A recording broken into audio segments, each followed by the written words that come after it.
iAfrika yaziwa ngokuba sisitya esingqibayo selizwe, yaye ndiyakholelwa ukuba uThixo unqwenela ukutshintsha oku ngokugqibeleleyo ukwenzela ukuba isitya esingqibayo siguquke sibe yingobozi yesonka. Xa siqonda ukuba uThixo ungumthombo wethu kwaye okwaneleyo konke kwakhe kuyafumaneka kuthi ngokwenene, singakujonga ukunikela njengendlela yethu yokuphuma exhomekekeni siye kwizithembiso ezizezakhe. Njengamakholwa sinikwe umyalelo elizwini wokuba sinikele kwabahlelelekileyo, kodwa kufuneka sisebenzise ubulumko xa sinikela yaye singaqhubeli phambili isifo sokuxhomekeka. Likhona ixesha lokunikela, liphinde libe khona ixesha lokukhe ume ngokunikela ngezinto ezibonwayo. Abantu abaninzi bahlala kwiindawo ezingenamathuba okuba kwenziwe naluphi na uhlobo lophuhliso. Aba bantu bahleli kuba kukho ukutya okuza simahla yaye azange bakhe bemke. Boneliswa lukhuseleko lokuba ukuba ungumboneleli wabo uya kusoloko ekho xa benesidingo kwakhona. Kwidolophu yasekhaya yaseBhayi kukho amaziko aphekele abahlelelekileyo, soup kitchens, 11. Abahlelelekileyo basuka kwelinye baye kwelinye, bangenzi neenzame zokufumana umsebenzi. Ilizwi likaThixo lithi kwabaseTesalonika besibini isahluko sesithathu ivesi 10, kuba naxenikweni besiguni sanithethela ngelithi, ukuba umntu akathandi kusebenza, makangadli nokudla. Aqatha noko la mazwi, kodwa alapha ngesizathu esivakalayo. Kwindawo yabahlali abanje ngaba bangentla, kukho imisebenzi yokungcola engenakucaciswa, apho yonke inkcubeko ndawonye nezimilo zimka nezindlela zabo zokuhlala kungenziwa nto. Umsebenzi ayisiso isiqalekiso, yintsikelelo. Abaninzi kwabantu banomdla oleleyo ezilalini. Uyandivuyisa uFarming God's Way kakhulu ngokuba lutyalo lolwazi nokuqonda yaye asivalelekanga ekuqhubeleni phambili isifo sokuxhomekeka. Ukuba siqhubela phambili ukuxhomekeka emntwini, sikhuthaza abantu abahlelelekileyo ukuba bajonge kumthombo ongenguwo xa befuna isibonelelo sabo, umntu endaweni kaThixo. UThixo ngumthombo wezinto zonke ezilungileyo, yaye xa sisiza kuye ngentliziyo yethu yonke, yena uza kuthi asithande ngokusisikelela. Ukuba sicinga ukuba umntu uneempendulo kule ngxubakaxaka yobuhlwempu, senza impazamo embi kakhulu njengoko umntu ingoyena nobangela wengxaki. Indlela kaThixo yeyokuba abantu baphuhle ngokulandela imigaqo yakhe, apho umvuzo wakhe usekelwe ekutyaleni nasekuvuneni, ekunoneleleni ndawonye nasekuthembekeni koko unikwe kona.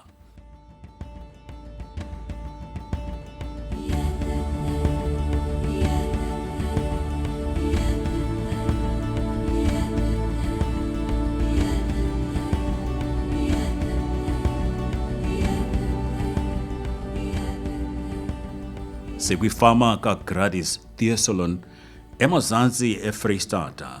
uGradis ngumfama okholelwa ngokupheleleyo kumgaqo wokutyala ngokugqithisileyo. Emva kwam zingqumba zekhomposti, ubude bungaphaya kwe1,000 leemitha.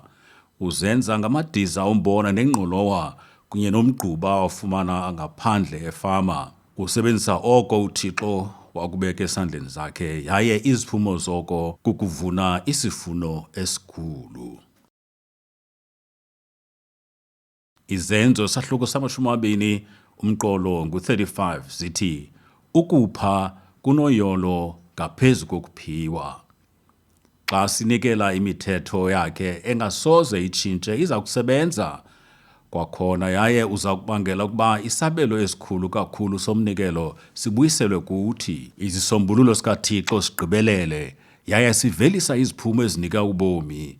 Imithetho yakhe inyani, yaye iyakuhlala imile ngonaphakade. Ukuba siyanikela, siza kusikeleleka, yaye umnikelo oza kubuyiselwa kuthi uza kuba sisabelo esihle. Ukutshintsha usuke kwingqondo efuna ukufumana ube nengqondo efuna ukunikela kuneziphumo ezihamba indlela ende ezide zigqithele ekubeni uphumele kwamanye amazwe usisa iindaba ezilungileyo zikaYesu Kristu. uLuka 6 isahluko eso kanti umqolo 38 yiphani nani niyakuphiwa umlinganiselo omhle ohlohliweyo ohlunguzelweyo ophalalayo nowuphiwa esondweni lengubo yenu kuba umlinganiselo enilinganisela ngawo niyakulinganiselwa kwangawo nani. Abubuhle ngako ubukumkani obugqothekileyo esikubo. UThixo ngobulumko bakhe umilisele umthetho ongaguqukiyo wokuba kufuneka sinikele emva koko siza kufumana imbuyekezo engaphezulu ngeyona ndlela kuye. Kwiimeko ezininzi oku kusetyenziswa kuphela njengelizwi lokukhuthaza ukuziswa kwezishumi ndawonye neminikelo, kodwa kwakubhekiswa kuzo zonke iinkalo zobomi bethu isetyenziswe ebukumkanini bukaThixo obungena kubomi bethu bemihla ngemihla. Ukuba umntu ujonga uhlobo uThixo awubona ngawo emsebenzini wethu okanye ukusebenza kwethu, ilizwi lakhe lithi, owusebenzayo umhlaba wakhe uyakuhlutha sisonka. Osukela izinto ezingento uyakuhlutha bubuhlwempu. Imizekeliso 28 umqolo ngwe-19. Oku kuhamba ngomgaqo. Ukuba asisebenzi ngoko ke siza kuba ngamahlwempu. Kwezolimo awukho umzekelo wogqitha lo mgaqo, apho kufuneka sisoloko sinikela siphinde sityale ukuze sivune isivuno. Kufuneka sityale imbewu yethu, isichumiso sizinkozo ndawonye nezinye izichumiso, umsebenzi, ixesha, ukulondoloza ndawonye nemali ukuze sifumane izivuno. Asoloko amafama ejongene nomcelimngeni omkhulu ngokuba kufuneka anikele kangangoko kube kukho utshintsho-tshintsho oluninzi obelungalindelekanga oluqhubekayo ngalo lonke ixesha. Kodwa oku makungehlisi izinga lokunikela okanye ukutyala okwenziwa ngamafama, kodwa mayibe yeyona nto iwakhuthazayo ukuba abe nokholo olugqithisileyo kuThixo. Iindlela zikaThixo ziyamangalisa ngokwenene. Thatha imbewu yombona, uyityale ngexesha elifanelekileyo, uyinike indawo elungeleyo yokuba ikhule, iyakuthi ke amaxesha amaninzi ifumane ithuba lokuvelisa ngokuziphinda-phinda ngaphezu kwama600. Ukwandisa kukaThixo xa utyalile akuqhelekanga ngenene. Ingxelo ka-Farming God's Way ibonisa ukuba ingxowa enobunzima obungama-25 ikhilogram yembewu etyalwe kwihektare enye ingaveliswa olinganiselwa phaa kwi-13,900 ekg xa isemhlabeni ongekho phantsi konkcenkceshelwa ngemibhobho. Oku kwanda kuphinda-phindwe ngama-556. Enyanisweni oku kuyaphuphuma kude kuwele phezu kwakho. Ukutyala kunye nesifo sokuxhomekeka kusoloko kudala idabi ezinqumleni zamafama, yaye le nkqubo yale mihla iyawatyhafisa amafama ukuba atyale. Makubekho ifuthe eligqithisileyo lokutyala kangangoko banako, basebenzise italente abanazo, besazi ukuba uThixo sele eyenzile indlela yokuba baphumelele. Obona bungqina bukhulu bokutyala ngokuqinisekileyo bobukamama oneminyaka engama-70 ogama linguFeni kwenye yeelali zaseMalawi. Waye weva ngexesha loqeqesho waza wagqiba kwelokuba uza kutyala landela imigangatho yokulima ngendlela kaThixo kuphela. Waye weva ukuba awunamali yokuthenga isichumiso esizinkozo, sebenzisa umgquba. Wayehleleleke kakhulu kangangokuba wayengenawo naloo mali yokwazi ukuthenga ezo nkozo.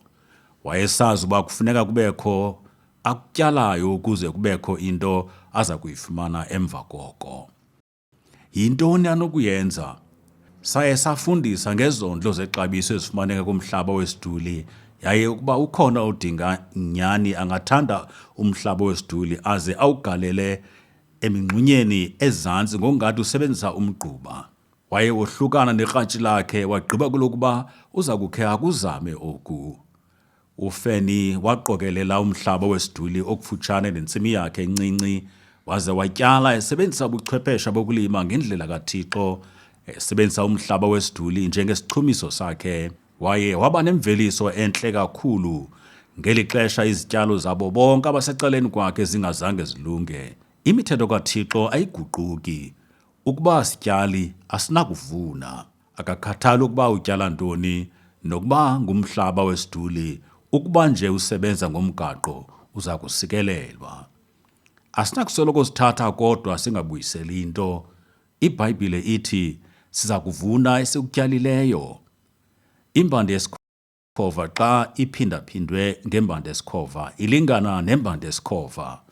Imbanda yesikhova xa iphindaphindwe ngekhulu ilingana nembanda yesikhova. Ukuba awuniki nto nasemhlabeni olindeleke okuhle awufumani nto. Ndiye ndothuka eUganda naseMalawi naseMozambique apho kukho umhlaba omhle onzulu xa abantu bendixelela ukuba akunyanzelekanga sifake isichumiso emhlabeni ngokuba umhlaba wethu utyebile. Kodwa isivuno sabo ziingxowa nje ezili12 kwihektare nganye ngokuba ababuyiseli nto emhlabeni.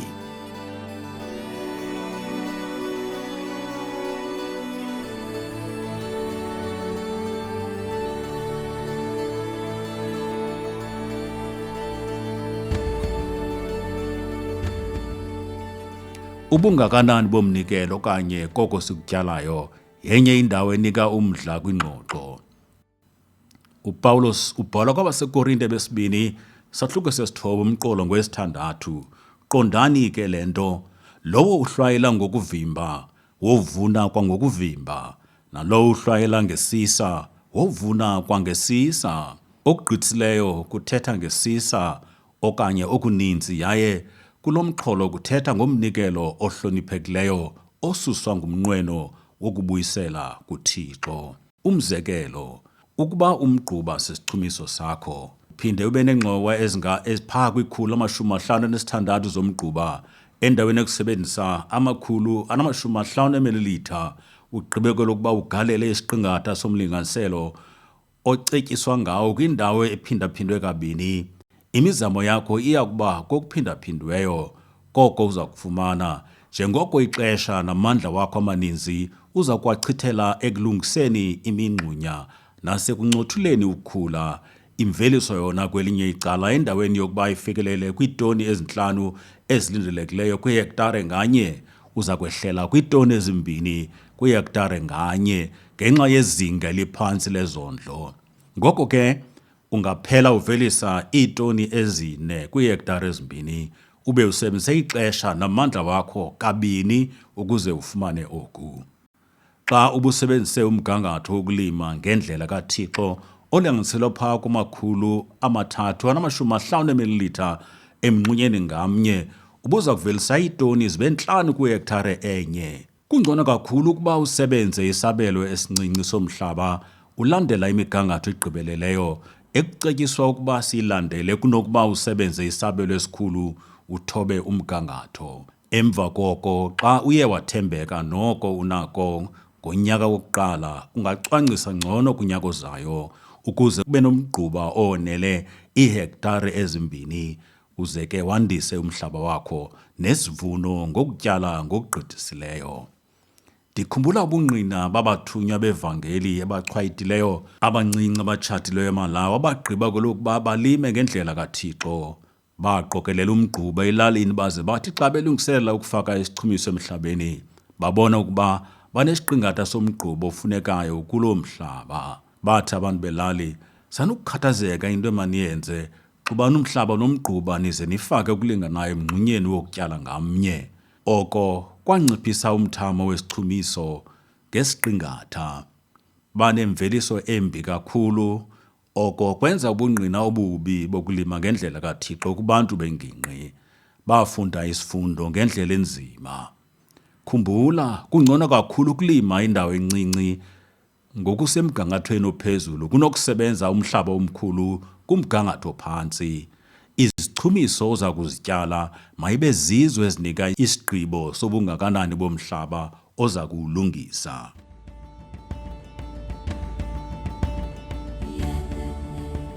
Ndifumanise ukuba phantsi kuyo yonke iAfrika asiyo imeko yobuvila okanye yokungabi namdla enza izinga elibi lobuhlwempu. Isoloko iyintswelalwazi.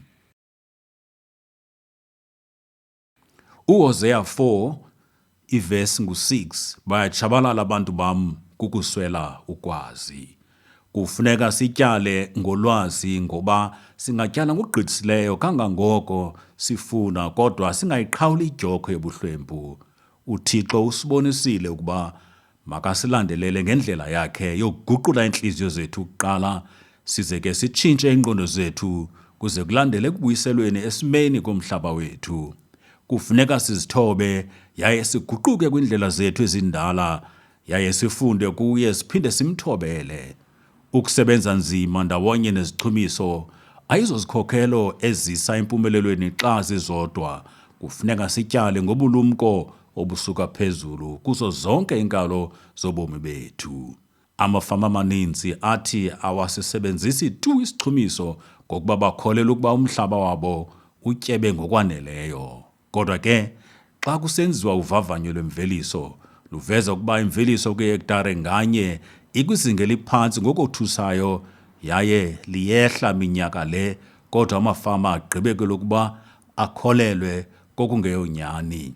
Awunakuthatha uthathe ungabuyiseli into emva koko. Ukuba asityali asinako nokuvuna, kufuneka sinike ukuze sifumane. Okwenzekayo kukuba liye lisehla ngokwehla izinga lokutyeba emhlabeni, njengoko izondlo ezifunekayo ukuze zikhule zimkiswe emhlabeni. Umhlaba awunavimba ongaphelelwa zondlo xa zisetyenziswe zagqitywa kunjalo. Ingubo kaThixo yinxalenye yako konke okwaneleyo kukaThixo onako. Ukuba uyajonga phantsi kwale ngubo uza kubona udiza lwengqolowa yesityalo ebesikhona.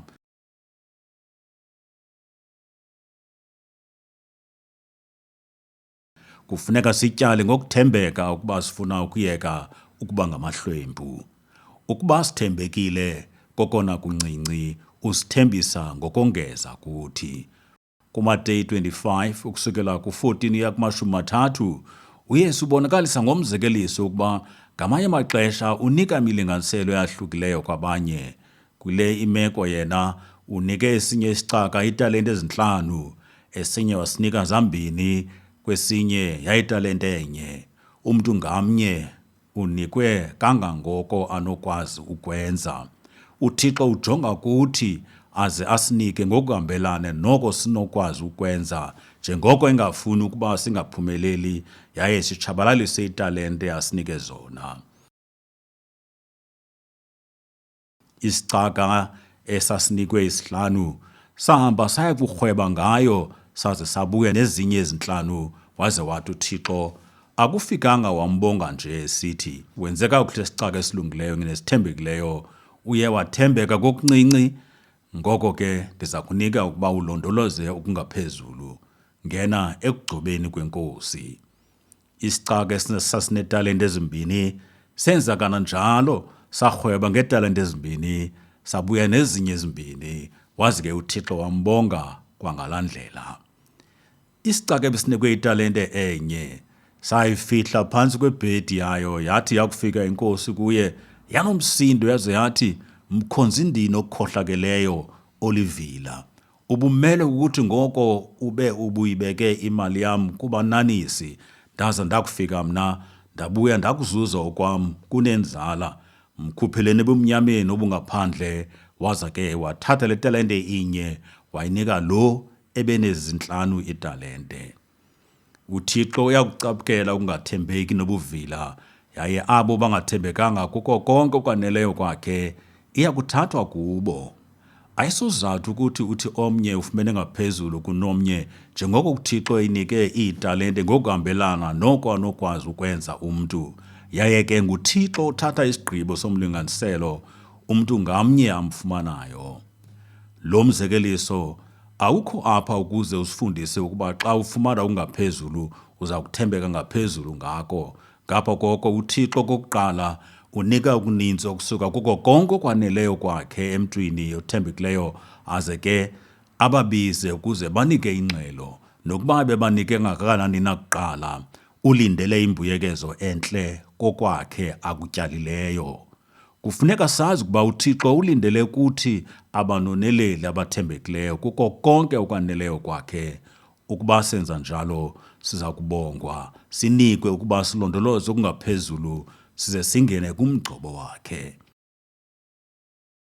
Ukuba sithembekanga yaye singamavila, uza kusigweba qatha yaye siya kulahlelwa ebumnyameni banaphakade. Undoqo kukuba ngabanoneleli abathembekileyo nakuwo nowuphi umlinganiselo wokonele konke kukaThixo. uLuka isahluko seshumi enesithandathu, umqolo ngoweshumi, othembekileyo kokuncinane uthembekile nakokukhulu, nongalungisiyo kokuncinane akalungisi nakokukhulu. Umzekelo ongathembeki ngomhlaba ubonakaliswa lizinga lokhukhuliseko lomhlaba. Asikhange sisilondoloze isitiya njengoko besiyalelwe ukuba senze njalo nguThixo. Izinga lokhukhuliseko mhlaba kule mihla liqikelelwa kwiitoni ezingama-55 kwihektare enye ngonyaka eAfrika. Oku kukhangeleka kuphezulu ngohlobo olothusayo, kodwa iingcali zomhlaba ezininzi zithi eli nani loqikelelo likhala ngaphantsi yaye kwamanye amazwe ukhukhuliseko luphakame ladala ukufikelela kwiitoni ezingama-250 kwihektare nganye ngonyaka. Xa ujonga ukuba ihektare enye ilinganiselwa kwishumi okanye kwishumi lamawaka aphindaphindene kabini, oku kuthetha ukuba mhlawumbi umhlaba omkayo uphakathi kweemilimitha ezi-2 ukuya kwiimilimitha ezi-4 ukuphakama ngenxa yokukhukhuliseka kwalo mhlaba ungaphezulu ngonyaka. Ndiye kwezinye iindawo ndabona iindonga ezide zafika kuma-20 obunzulu. Xa siqwalasela oku kwisimo sezulu esiqhelekileyo saseAfrika, indlela umhlaba owakheka ngayo kwakheka i-0.6 yemilimitha yomhlaba ngonyaka, akudingeki nengcali yezibalo ukuze ubone ukuba imihlaba elinywayo isendleleni emkayo ukuyowutsho elwandle. Imilambo yethu igcwele udaka ngenxa yomhlaba ocolekileyo osuka kwiindawo ezisemazantsi amanzi, yaye oku kushiyeke apha kuphelela elwandle apho kutshabalalisa nezakhiwo zendalo zezilwanyana eziphantsi kwamanzi, ii-coral reefs, ndawonye nekhaya lokuhlala kula manzi aphakathi kolwandle nomlambo. Oku akusiyiyo tu indlela yokulondoloza ngenene isitiya, yaye iveza ngokucacileyo ukungathembeki ekunoneleleni oko uThixo athe wasinika kona. Xa siguquka sisiya ekulimeni ngendlela kaThixo, izinga lokuhla liyabalasela lokhukhuliseko mhlaba lubonwa ukusuka kwiitoni ezingama-55 kwihektare nganye ngonyaka ukuya ngaphantsi kwetoni enye kwihektare nganye. Oku kubonakalisa ngokucacileyo ukutshintshela ekuthembekeni nasekunoneleni umhlaba, okuyenye imilinganiselo yokuqala yako konke okwaneleyo kaThixo athe wasinika yona. Xa abantu bekwazi ukunonelela isitiya ngokuthembeka nangempumelelo, bangakwazi ukulawula nezinye izinto eziluxanduva labo ngokulula. Apho umhlaba usetyenziswa kakubi yaye necandelo lezolimo lungenalungelelwano, awusoze uyifumane imizi yemveliso, industries, ekhulayo ekumgangatho phakathi, secondary, okanye ophezulu, tertiary.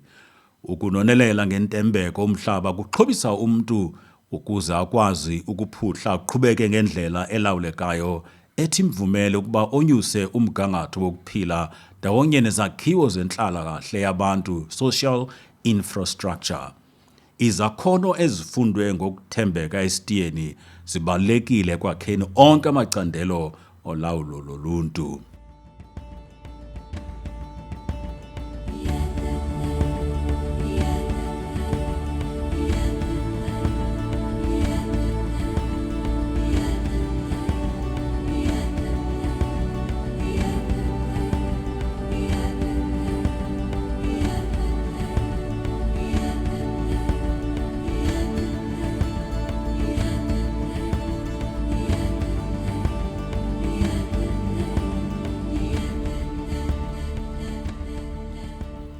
Imvakalelo esinikela ngayo nayo ibalulekile.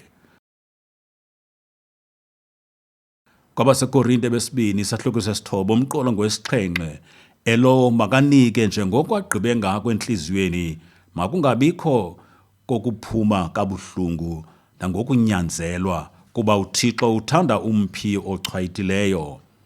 Imvakalelo yethu emsebenzini wethu yinxalenye yoko sikutyalayo. Ukuba sityala sikhalaza, siza kuvuna sikhalaza. Okukhabana koku, ukuba sityala sigcobile, siza kuvuna sigcobile.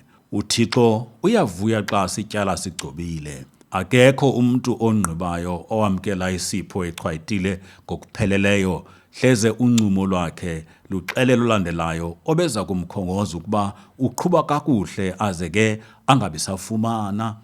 Akukho kuchwayita emsebenzini wezandla zabo. uNehemiya isahluko 8 umqolo ngowe-10, ngokuba uvuyo lukaYehova ligwiba lenu.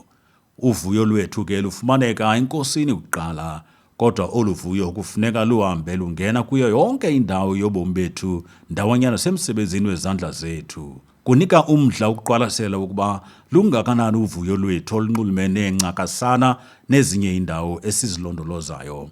Bona kwizigaba ezilandelayo zokulondoloza.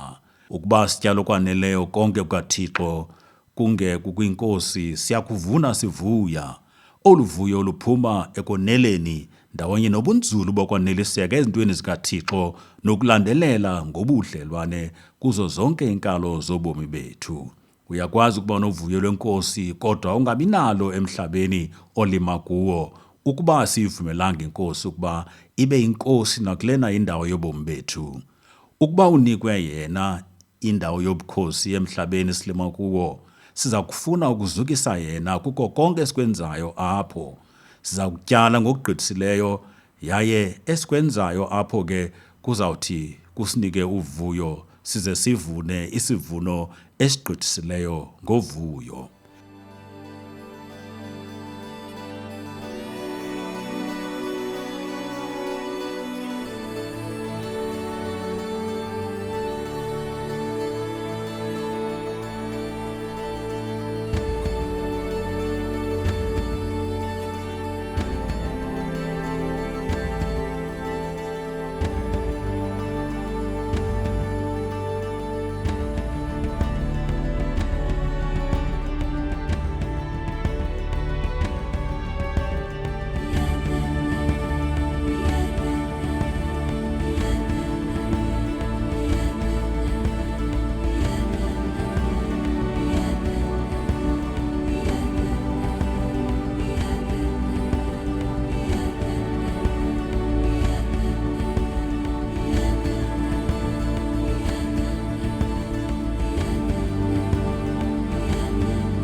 uMateyu isahluko 13 umqolo 44.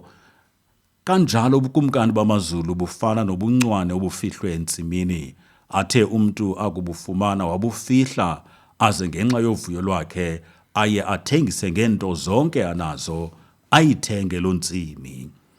Ukulima ngendlela kaThixo ayifani nobuchwephesha obaziwayo ngamafama. Kufuneka uzuko lukaThixo lutyhilwe emehlweni amafama, khona ukuze xa bevuyela oko babeke phantsi oko bebekwazi nabebekwenza kuqala, baze benze ngendlela kaThixo, yinto le ezisa uvuyo ngokwenene. Njengokuba usiza kuye ngentliziyo yakho yonke, yena uza kuza kwaye akusikelele ngokwelizwi lakhe nezithembiso.